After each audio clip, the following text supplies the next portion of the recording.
নমস্কাৰ ছাত্ৰ ছাত্ৰীসকল তোমালোক আটাইকে শিকোৱা অহাৰ আজিৰ পাঠলৈ স্বাগতম জনাইছোঁ। আজি আমি আলোচনা কৰিব লগা প্ৰশ্নটোত দিয়া আছে এটা লাইট হাউচৰ ৰঙা পোহৰ 16.5 কিলোমিটাৰ দূৰত্বলৈ 80 ডিগ্ৰী কোণৰ এটা বৃত্তকলাৰ ওপৰত বিয়পে। নিৰ্ণয় কৰা জাহাজবোৰ সতৰ্ক কৰি দিয়া অঞ্চলৰ কালি।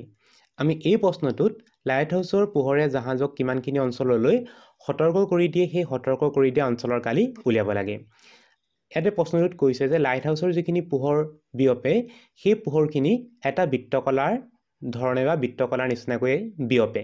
গতিকে সতৰ্ক কৰি দিয়া অঞ্চলটো হ'ব এটা বৃত্তকলা আৰু গতিকে সতৰ্ক কৰি দিয়া অঞ্চলৰ কালি উলিয়াবৰ কাৰণে আমি ব্যৱহাৰ কৰিব লাগিব বৃত্তকলাৰ কালি উলিওৱা সূত্ৰটো।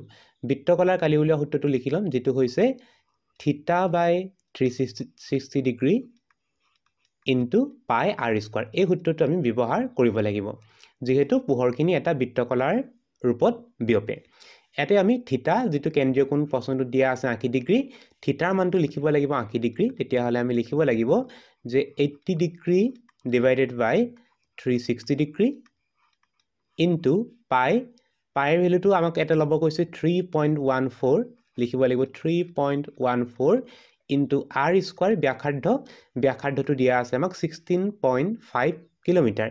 গতিকে ইয়াতে লিখিব লাগিব 16.5 ইনটু 16.5। ইয়াতে চোৱা আমি ব্যাসাৰ্ধ এইকাৰণে 16.5 ল'লোঁ কাৰণ পোহৰখিনি বিয়পি থাকে 16.5 কিলোমিটাৰ দূৰত্বলৈ। গতিকে ইয়াকে ব্যাসাৰ্ধ আৰ হিচাপে আমি লৈ অংকটো কৰিব লাগিব। এতিয়া আমি কটাকটি কৰোঁ। প্ৰথমে শেষত থকা 80 শূন্যটোৰ লগত 360 শূন্যটো কাটি দিলোঁ।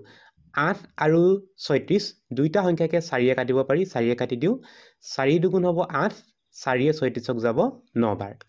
9 সংখ্যাটোক 3য়ে কাটিব পাৰি, 3 3 গুণ 9, আৰু 3য়ে কাটিব পাৰি 16.5ক কাটিব পাৰি 5.5 বাৰ। আকৌ এই 3টোৱে আমি 16.5ক কাটিম, তেতিয়াও আমি কাটিব পাৰিম 5.5 বাৰ। এতিয়া কি সংখ্যা থাকিলে আমি চাওঁ। তলত থকা সংখ্যাকেইটা কটাকটি গুচি গ'লগৈ।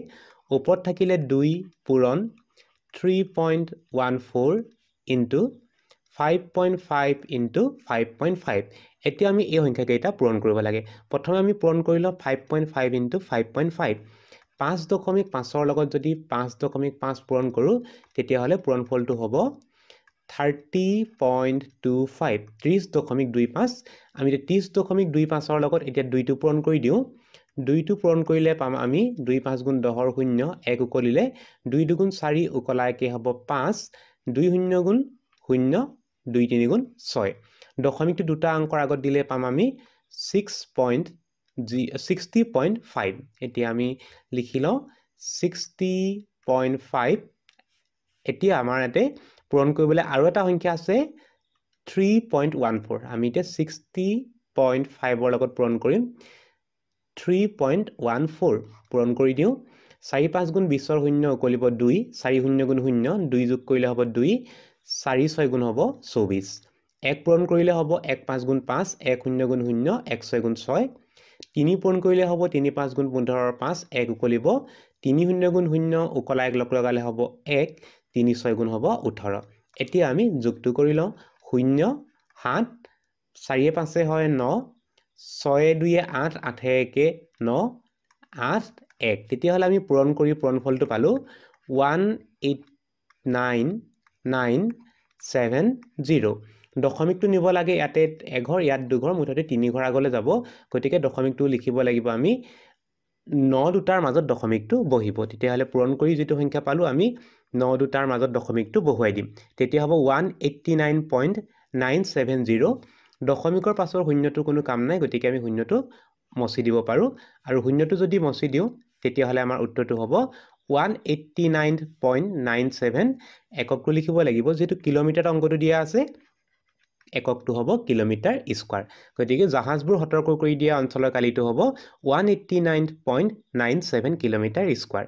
ছাত্ৰ ছাত্ৰীসকল, আজিৰ পাঠটি ইমানেই আছিল। আজিৰ পাঠটি ইমানতে সামৰিছোঁ। নতুন এটি পাঠৰ আলোচনাৰ সৈতে তোমালোকক পুনৰ লগ পাম বুলি আশা ৰাখিলোঁ। নমস্কাৰ।